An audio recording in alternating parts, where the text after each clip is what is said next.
ক্রিয়া ফিন্যান্সে স্বাগত। আমি রূপাঞ্জন, আর এই চ্যানেলে আমরা শেখাই শেয়ার মার্কেট একদম সহজ বাংলায়।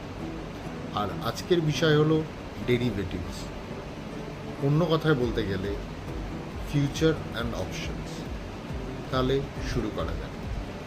বলো তো, তুমি কখনো বাজিতে পয়সা লাগিয়েছো?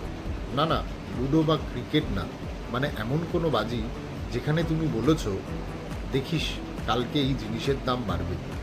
করেছো? মনে মনে হলো। তাহলে তুমি আসলে এফএনওর কনসেপ্টটা আগে থেকেই জানো, শুধু নামটা জানতো না। দেখো, এফএনও মানে হলো ফিউচার অ্যান্ড অপশনস। এটা হলো শেয়ার মার্কেটের সেই জায়গা যেখানে তুমি শেয়ার না কিনেও শেয়ারের দামের ওপর বাজি ধরতে পারো। এখন বাজি শব্দটা শুনে নাক ছিটকাবে, কারণ পৃথিবীর সব বড় ব্যাংক, মিউচুয়াল ফান্ড, বিদেশি বিনিয়োগকারী সবাই এটাই করছে।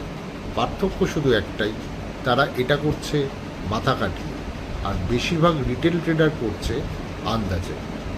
আজকে আমরা কথা বলবো সেই মাথা খাটানোর গল্পটা নিয়ে।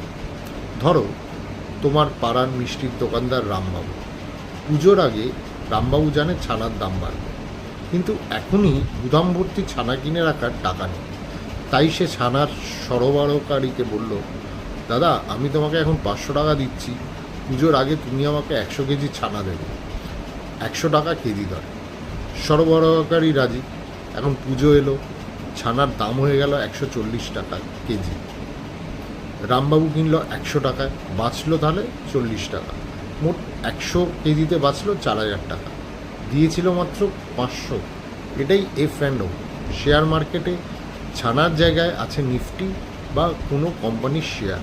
এখন এই পুরো ব্যাপারটায় দুটো দিক আছে। এক, ফিউচার্স, মানে চুক্তি করলে শেষে সেটেল করতেই হবে, লাভ হোক বা লোকসান। এক্সপায়ারিতে কাটাকাটি হবেই। রামবাবুর মতো কথা দিয়েছ, কথা রাখতে হবে। 2, অপশনস। এখানে তোমার একটু বেশি স্বাধীনতা। তুমি শুধু অধিকার কিনেছ, বাধ্যবাধকতা নয়। মানে পুজোয় ছানার দাম যদি কমে যায়, রামবাবু বলতে পারবে থাক, দরকার নেই, শুধু সেই 500 টাকাটা যাবে, বাকি লোকসান কিছু নেই। এই 500 টাকাটাকেই বলে প্রিমিয়াম।